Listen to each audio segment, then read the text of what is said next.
陳廷輝表示，這次東區淹水主要原因是三廟溪水位不重，加上短時間的強降雨，造成裕一路、裕德二街等地積淹水。希望透過中央地方合作，全面改善東區排水問題。要增設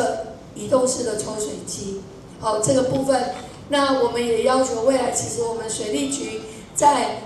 這個規劃我們的抽水平台或是抽水口，我們一定要是足夠有未來性的。就是講伊愛下當個增加抽水機。好，袂使我即馬這個平台單一台，就一台無。我們以後的抽水平台或是抽水口一定要是未來性的。尤其我們沒有辦法去預測雨量會怎麼下。好，瞬間的雨量，現在在恐怖的是瞬間雨量。你看我們現在的瞬間雨量都下到讓我們都沒有辦法，都把一整年的雨量都下來。好，所以這才是現在的問題。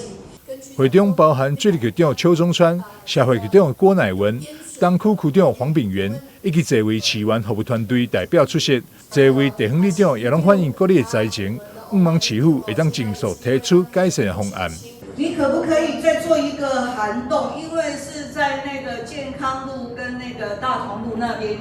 有一棟建築物，出來的時候那個涵洞已經縮小，所以到竹溪那邊的那個涵洞是小的。你們可以去查一下以前，所以說這個東西是不是可以在另外一個往二型那邊去？我今天在這裡幫他們爭取這一個補助車庫的，因為他們講那句，我爸爸風在那裡，我去親親今晚沒搞到波州，可是他們這一次這比爸爸風災還高，我們都到腰部，到8、9點，我到玉溪那間，水都還在我的小腿。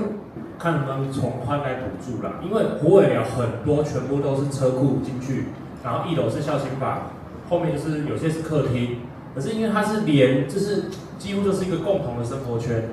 然後就是車庫很多都超過30公分。裕德二街的旁邊有在蓋房子，那邊的水位當時是退的，三爺溪對面那邊的水位也是全部都是退的，就只有我們裕德二街這一戶這一個小小的距離。是整個淹水，那他們那時候最高水位是淹到160公分。我們的住戶也是希望說可以增加車庫放寬這件事情。水利局也提出後續排水改善規劃。第一個步數就了委員的報告，就是講加固，但是加固是一個步啦，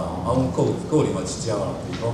咱來個分紅啦，分紅，這嘛是一招啦。當然這攏愛錢啦，這錢攏愛錢。陳廷輝表示，7月6號將會邀請經濟部、水利署以及相關單位前往三亞溪現勘，爭取中央支持。伊指出，三亞溪地理規劃至今已經有25棟，面對極端氣候，現有防洪標準已經不足，未來將會推動提升堤防、增加地方空間，以及評估增設抽水設備等措施，全面提升防洪韌性，降低地方淹水風險。但是新聞中，蔡宏報道。